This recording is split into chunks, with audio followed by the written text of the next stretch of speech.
Hello, government class. Today is Wednesday, April 1st. It's finally April. Kind of hard to believe. Seemed like March went on forever. Before I get into today's lecture on the legislative process, wanted to go over a couple of things. First of all, today is Census Day. That doesn't mean that the census material is due today, but this is just a day to publicize the census. The census is done by it's required in the Constitution. The government is required every 10 years to count, as best it can, all of the people living in the United States. So that's done every year that ends in a zero, 2020 being a census year. The census is used to apportion both federal money, so okay, if they want to portion out federal money by how many people live in a state, if they know how many people live in, say, Oklahoma, then they can portion it out accurately. But if they don't have an accurate count of the number of people that live in a state, they can't. And also, it is used to determine the number of representatives that a state gets in the House of Representatives. Ask your folks tonight if they have completed their census form. They can do it online as well. And if they have not yet, ask if there's any way that you can help them. Okay, see if there's anything that you can do to help your family participate in the 2020 census. Again, don't worry about completing notes on your own for this week on the legislative process. I'm going to get those finished up. I'm going to type them all up for you, and I will probably send them to Mr. Schmidt and ask him to put them up on the school website. Hopefully get that tonight, if not tomorrow sometime. And then also about the Government for Xlandia project. Let me know if you're having any questions about that. We'll talk about that more on Friday when we do our Zoom meeting. Okay. All right. So yesterday we talked about when a bill is scheduled for floor debate, the number of calendars that the House of Representatives has. There are 5 calendars that different bills go on. So now we're up to the point where the bill reaches the floor of the House, and that's basically when it is taken up for debate by the entire House of Representatives, all 435 members. Okay, if a bill finally reaches the floor, it receives its second reading in the House. And the reading is just when someone stands up and says, "This is what's in the bill," and they read it out word for word. Many bills the House passes are minor ones, with little or no opposition. Most of these less important measures are called from the corrections calendar, get their second reading by title only, and are quickly disposed of. Nearly all of the more important measures are dealt with in a much different manner. They are considered in what's called the Committee of the Whole, an old parliamentary device for speeding business on the floor.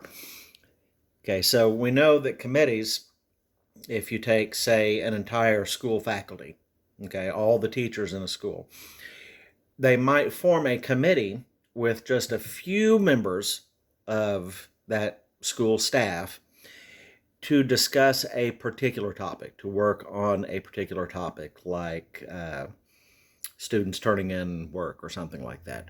So a committee is generally a smaller subset of a larger group of people.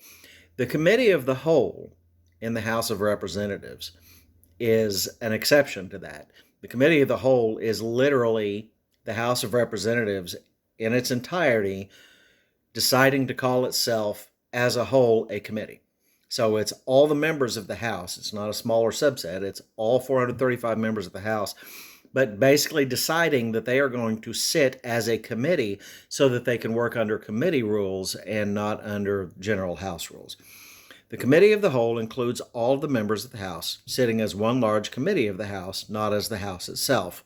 This is kind of weird. The rules of the Committee of the Whole are much less strict than the rules of the House, and floor action moves along at a faster pace. This is why they would do something like this. For example, a quorum, which is a majority of the full membership, or 218, must be present in order for the House to do business. But if they are in the Committee of the Whole, only 100 members need be present in the Committee of the Whole for the House to do business as that committee. When the House resolves itself into the Committee of the Whole, the Speaker steps down because the full House of Representatives is no longer in session. Another member presides.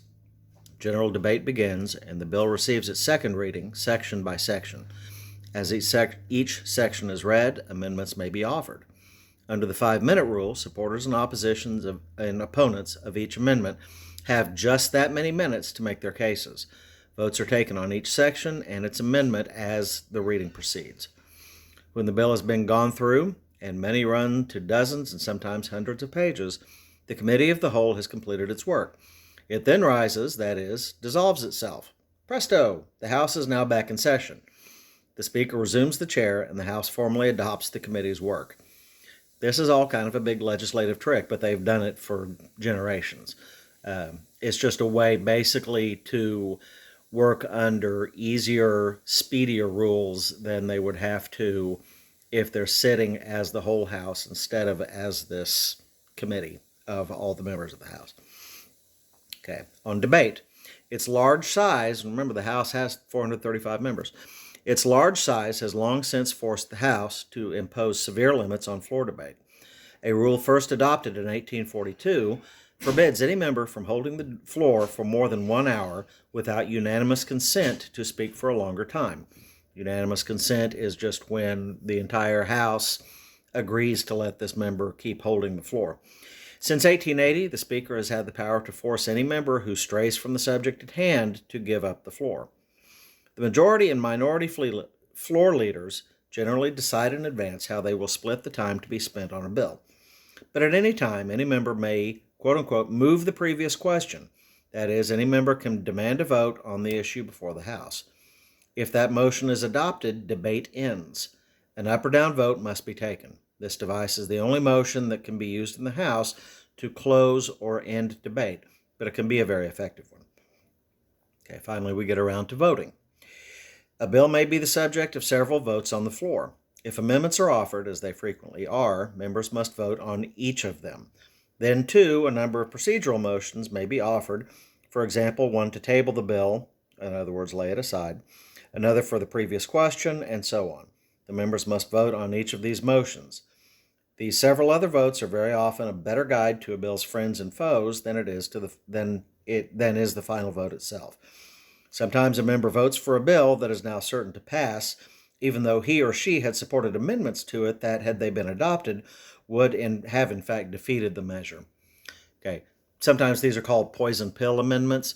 So if a bill is very popular, to go back to our previous example, the idea of putting a bill before the House of Representatives to increase active duty military pay.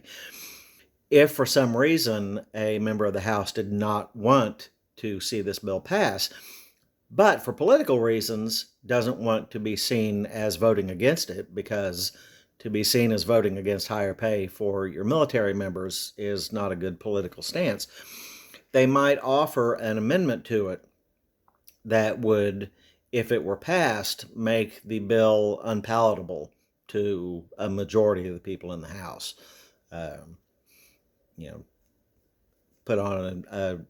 Tack on an amendment to this bill increasing military pay that has nothing to do with increasing military pay. We're going to take 5 minutes every day and kick anyone named Stephen. Something silly. A lot of times amendments are attached to bills that do things that are completely silly, have absolutely nothing to do with the point behind the bill. And sometimes they are done in order to be this poison pill, the goal of which is to actually kill the bill and keep it from becoming law. Okay, the House uses 4 different methods for taking floor votes. 1, voice votes are the most common. The Speaker calls for the ayes and then the noes.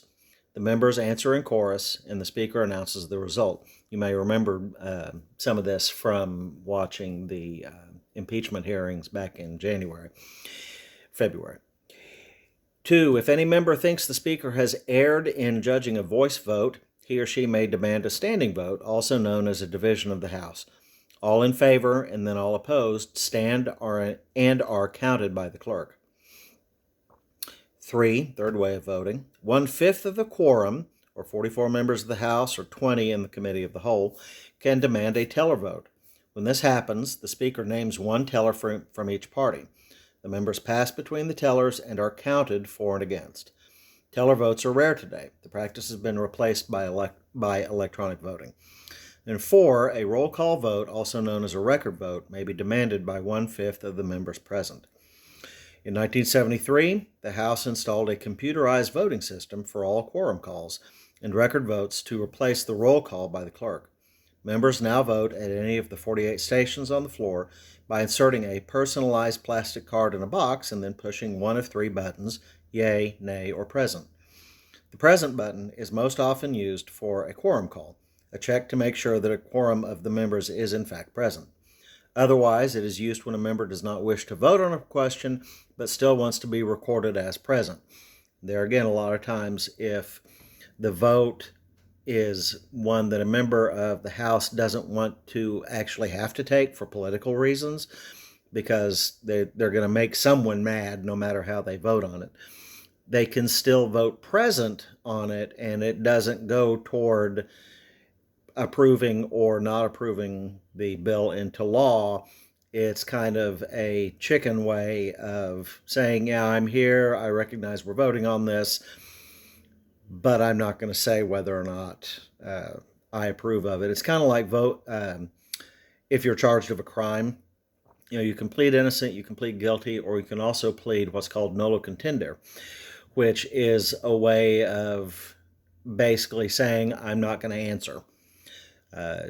People pleading nolo are usually guilty, because if you're innocent, you're just going to vote, you're going to plead innocent. But if you plead nolo, it's almost admission of guilt without admitting that you're guilty. Okay, a large master board above the Speaker's chair shows instantly how each member has voted. The House rules allow the members 15 minutes to answer quorum calls or cast record votes. Voting ends when the Speaker pushes a button to lock the electronic system, producing a permanent record of the vote at the same time. Under the former roll call process, it took the clerk up to 45 minutes to call each member's name and record his or her vote. Before 1973, roll calls took up about 3 months of House floor time each session. Okay. Voting procedures are much the same in the Senate. Then once a bill has been approved at second reading, it is engrossed or printed in the final form. A final vote is taken, and if it's approved, it is sent on to the Senate. And if it's approved there without any changes, it is then sent to the president for his or her signature. All right. I will talk to you guys a little bit later. Again, email me at any time if you have any questions about the Xlandia project, and I'll talk to you soon.